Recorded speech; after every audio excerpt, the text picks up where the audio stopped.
Uttar Pradesh Special Security Force has been given a special provision, special power to arrest someone without warrant. UP के act में जो special security force act है, no personnel of this force shall be liable, वो उसके against में कोई suit और कोई भी कोर्ट में कॉग्निजेंस लिया ही नहीं जा सकता।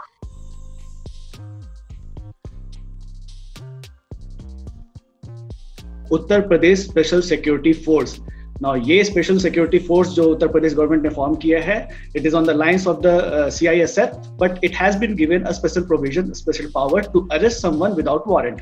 और इस प्रोविजन को लेकर के कंट्रोवर्सी हो रही है, जिसको कि हम समझेंगे मौलवी से।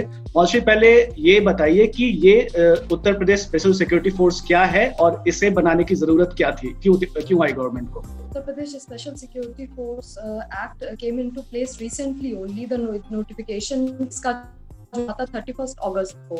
इसका फर्स्ट अनाउंसमेंट जो है जून में किया था सीएम ने खुद, और तभी बोला गया था कि CISF की लाइंस में होगी। इसका जो नीड बोला गया है, जो साइट किया गया है by the government, is basically कि अभी तक इन सारे इंस्टॉलेशन जो वाइटल इंस्टॉलेशन है लाइक एयरपोर्ट्स, मेट्रो, ये सारी चीजें जो है वो लार्जली जो PSC है वो देखती थी। तो गवर्नमेंट की तरफ से साइट किया है कि रीजन इसका ये है कि जो PSC को फ्री कर देना फॉर लॉ एंड ऑर्डर, उसके लिए PSC फ्री हो जाएगा once this particular force comes into place. So that is the idea. और ये कितनी बड़ी फोर्स रहेगी, कितने बटालियन में कितने लोग रहेंगे? Actually initially the overall target is to have 8 battalions, but अभी फर्स्ट फेज में जो कि इसका होगा उसमें 5 बटालियंस होंगी फर्स्ट फेज में, जो अभी विच गवर्नमेंट जो एम कर रही है कि विद इन 3 मंथ्स उसको लॉन्च कर दे। तो उसके अंदर 5 बटालियंस होंगी एंड रफली अबाउट 9,900 पर्सनल्स जो कि हैं वो डिप्लॉय होंगे इस फोर्स के लिए स्पेसिफिकली।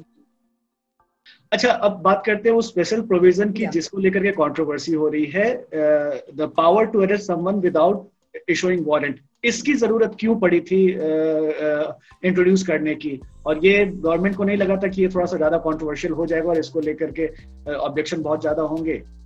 ये power to arrest without warrant which is being much talked about at this point of time, government का प्ले है कि CISF में भी है as well other similar acts जो कि महाराष्ट्र के, उड़ीसा के हैं। तो ये power to arrest without warrant इस टाइप की स्पेशल फोर्सेस को CISF में भी दिया गया है और स्पेशल फोर्सेस को अदर स्टेट्स में भी दिया गया है। So it's almost similar as far as power to arrest without warrant is concern और power to search without warrant, but थोड़ा सा डिफरेंस भी है अदर एक्ट से इसमें। CISF is mainly for industrial institutions, industrial use. Similar is the case with the Orissa Industrial Force. वो difference थोड़ा सा यूपी में आ जाता है कि यूपी में private individuals, residences also are being covered by this force. So वो एक छोटा सा डिफरेंस है। And if we compare this particular act to CISF, तो वहां पे भी एक छोटा सा डिफरेंस है। वहां पे CISF में whosoever लिटिगेशन होता है किसी भी पर्सनल के अगेंस्ट द CISF जो कि उसके अंदर वर्क कर रहा है फोर्स के, तो उसको चांस मिलता है to make an appeal, to make a plea before the court उस CISF एक्ट के अंडर।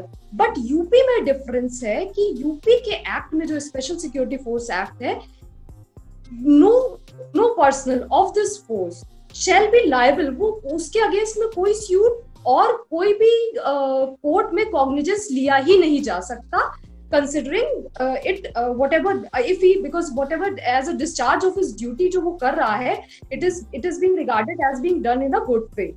तो वो कहीं भी कोई सूट नहीं मिल सकता और किसी कोर्ट में कॉग्निजेबल नहीं होगा। So that as compared to CISF, that thing is there. But if we again compare to Odisha, it finds a mention in Odisha also. So that is there. But CISF, we make a comparison with CISF. So that is the difference that is there. So अभी इस notification को कोई UP में अभी तक किसी ने court में चैलेंज किया है या नहीं किया है? No, not so far. Not so far. That as our information goes, not so far. Because it's recently only on August 31st it was notified, and it's just 3 days back Chief Minister had given 3 days target to Uttar Pradesh DGP to work out the modalities for this force so that उसको 3 महीने में launch किया जा सके.